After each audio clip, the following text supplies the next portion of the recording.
Bismillah walhamdulillah. My brothers and sisters, how often do we tell ourselves, I'll do it tomorrow? How often do we scroll mindlessly, lose hours in distractions, and let the precious gift of time slip through our fingers? The Prophet said, there are two blessings which many people waste: health and free time. Allah has given us time as an amana, a trust. Yet, we live as if we own it, as if we have all the time in the world, but the reality is, we don't. So today, I want to share with you 5 key reminders to stop wasting time and start living with purpose. Time is your most valuable asset. If someone took $100 from you, you'd be furious. You'd fight for it, demand it back, maybe even take legal action. But when someone takes an hour of your time, or when you waste it yourself, do you even flinch? Do you even realize what you've lost? The Prophet said, there are 2 blessings which many people waste: health and free time. Bukhari notes the word waste. It means we had it, but we let it go, we misused it, we didn't recognize its value. And the saddest part, we don't even realize we're in loss until it's too late. Delay is the trick of Shaytan. Shaytan doesn't need to convince you to abandon your worship. He doesn't whisper, don't pray or don't read Quran, because he knows that if he comes at you head on, you'll resist. Instead, he whispers something much more dangerous. He says later. And that one word is enough to destroy your time, your habits, and your connection with Allah. How many times have we told ourselves, I'll pray in 5 minutes, and before we know it, the prayer time is gone? How many times have we planned to start reading Quran to improve our character, to fix our salah, but we keep pushing it to tomorrow, next week, next Ramadan? And that's exactly what Shaitan wants, because he knows that tomorrow never comes. The Prophet warned us about procrastination when he said, take advantage of 5 before 5. Your youth before your old age, your health before your sickness, your wealth before your poverty, your free time before your busyness, and your life before your death. This hadith isn't just a reminder, it's a warning. It means that one day the things we are relying on today will be gone. The free time we waste today, it will be replaced with responsibilities. The strength we take for granted, it will be replaced with weakness. The life we think is guaranteed, it will be taken in a moment we don't expect. And yet, we act as if we own time. We act as if we will live forever. Shaitan doesn't make you stop believing, he makes you stop acting. He makes you think that you have plenty of time to change, to fix your life, to turn back to Allah. He makes you feel comfortable in your current state. He tells you, you're still young, you have years ahead of you. Enjoy your life first, ibadah can come later. But ask yourself, what if later never comes? The people of the grave were just like us. They had plans. They had things they were going to do tomorrow, but their time ran out, and now they are only left with their deeds. Imagine standing in front of Allah on the Day of Judgment and realizing that every delay, every excuse, every later was a trick that cost you opportunities for Jannah. Imagine looking back at your life and seeing the moments you could have turned to Allah, but instead you chose distraction, entertainment, and comfort. Imagine the regret of knowing that you had time, but you let it slip away. And the worst part, Shaitan will abandon you when your time is up. He will whisper to you every day you have time, but when the angel of death comes, he won't be there to defend you. He won't be there to make excuses for you. So what are we waiting for? What will it take for us to act now instead of later? Allah swears by time in Surah Al-Hasr. By time, indeed, mankind is in loss, except for those who believe and do righteous deeds, and encourage one another to truth, and encourage one another to patience. Why does Allah swear by time? Because every second that passes is not just a moment, it's a part of you. A part of your life that you'll never get back. If you live for 60 years, that's 31 million seconds. Every one of them is either working for you or against you. And the reality is, every moment is a transaction. You are trading your time for something, either for dunya or for akhirah, for gain or for regret.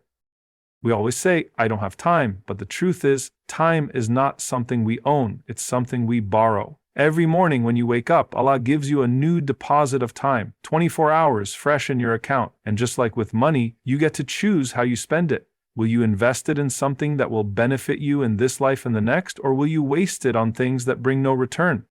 Think about it. How do we spend our time? If our daily schedule was written down and presented to us on the day of judgment, would we be proud of how we spent it? Would we be able to justify the hours wasted on distractions, on arguments, on meaningless pursuits? Or would we wish we had spent more time in prayer, in learning, in serving others, in making sincere dua? One of the most frightening realities is that time doesn't stop. It doesn't wait for you to figure things out. It doesn't slow down when you're distracted. It moves, and it moves fast. The days you thought would never come, graduation, marriage, old age, they arrive before you even realize it. And the scariest part is, we don't get a warning when time runs out. No notification, no alarm, just an angel assigned to take your soul at the exact second written for you.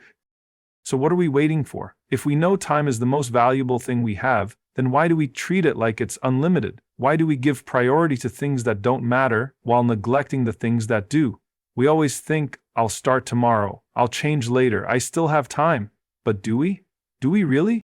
Cut off distractions before they cut you off. We live in a time where distractions are not just around us, they are designed to consume us. Social media algorithms, endless entertainment, constant notifications, everything is competing for our attention. And the reality is, whatever captures your attention controls your life. The Prophet warned us about lawistara distractions that take us away from our true purpose. But the difference between today and the past is that distractions are no longer something you seek out. They come to find you. You open your phone to do one thing, and before you know it, an hour is gone. You tell yourself just 5 more minutes, but time doesn't listen. It keeps slipping away, taking you with it. And here's the thing, Shaytan doesn't need to make you a bad person to win. He just needs to keep you busy with things that don't matter. He won't tell you don't pray. He'll just tell you scroll for a little while, relax, you can pray in 5 minutes. He won't say don't read Quran. He'll just keep you occupied with something else. Something that seems harmless but adds no value to your Akhirah. The scholars say not every halal thing is beneficial. Just because something isn't a sin doesn't mean it's worth your time. And the scariest part is, distractions are not just a waste of time, they are a stealthy form of destruction. They don't take everything from you at once. They take it little by little. They take your focus, your energy, your drive. They make you spiritually numb. They take away your sense of urgency until one day you wake up and wonder where all those years went. How many of us have felt the regret of wasted time? The guilt after binge-watching something useless, the frustration after hours of scrolling. That's because deep down, our souls know that we were created for more, and yet we let distractions pull us away as if we have infinite days ahead of us. But the Prophet said, take advantage of 5 before 5, your youth before your old age, your health before your sickness, your wealth before your poverty, your free time before your busyness, and your life before your death. Notice free time before busyness. Because the time you waste today is the time you will beg for tomorrow. And the worst part, distractions don't just take away your time, they take away your connection with Allah. How many times have we delayed salah because of a video? How often have we ignored the Quran because of a show? How much dhikr could have been said in the time we spent refreshing our feeds? We tell ourselves, I'll stop soon, I'll limit my time, I have control.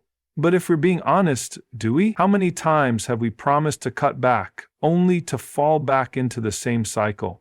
If we don't take control of our distractions, they will take control of us. If we don't set limits, they will become limitless. And the worst thing distractions do? They make us forget our purpose, forget our priorities, forget the reality of death. They make us live as if this world is forever, as if we have unlimited time to waste. But the grave is full of people who thought they had more time, and when their souls were taken, they didn't ask for more money or more success. They begged for more time to do just one more good deed, to turn back to Allah, to pray one more prayer, to recite one more prayer, to recite one more money. But for us, it's not too late. Yet, the question is, will we wake up before distractions completely take over, or will we let them consume us until one day we find ourselves standing before Allah with nothing but regrets? Productivity is worship. We often think of worship as something limited to the masjid, prayer, fasting, reading Quran. But true worship is not just about the rituals, it's about how you live your life. The Prophet didn't just worship in the masjid, he was productive in every aspect of his life. He built a community, he served the people, he took care of his family. His entire life was ibadah. We have to stop separating our daily tasks from our deen. When you work with sincerity, it's worship. When you study with the right intention, it's worship. When you take care of your family, it's worship. Every action you do can be a source of reward, but the key is intention. The Prophet said, "The most beloved of deeds to Allah are those that are consistent, even if they are small." Bukhari, that means your daily habits, your effort, your consistency matter to Allah. It's not about waiting for a perfect moment to start worshiping. It's about making every moment meaningful. The time you spend working towards your goals, if done for the right reasons, is just as valuable as the time you spend in prayer. But here's the problem. Many of us don't see our time that way. We think worship is only what happens on the prayer mat and everything else is just life. And because of that, we waste so much of our potential. Look at the way the Sahaba lived. They were not people who just sat in the masjid all day. They built, they worked, they struggled. They knew that productivity is worship. That doing something beneficial with excellence is part of being a Muslim. That wasting time is not just a loss, it's a spiritual loss. And yet, how often do we waste our days in idleness? How many hours do we spend on distractions, entertainment, procrastination, while the things that actually bring us closer to Allah are left undone? We delay what matters and rush through our obligations, thinking we'll get to them later, but later is not guaranteed.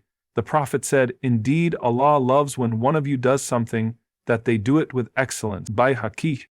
That means that whatever you do, your work, your studies, your responsibilities, should be done with focus, with effort, with ihsan, because when you approach everything as an act of worship, you will stop being lazy, you will stop procrastinating, and you will start seeing purpose in everything you do.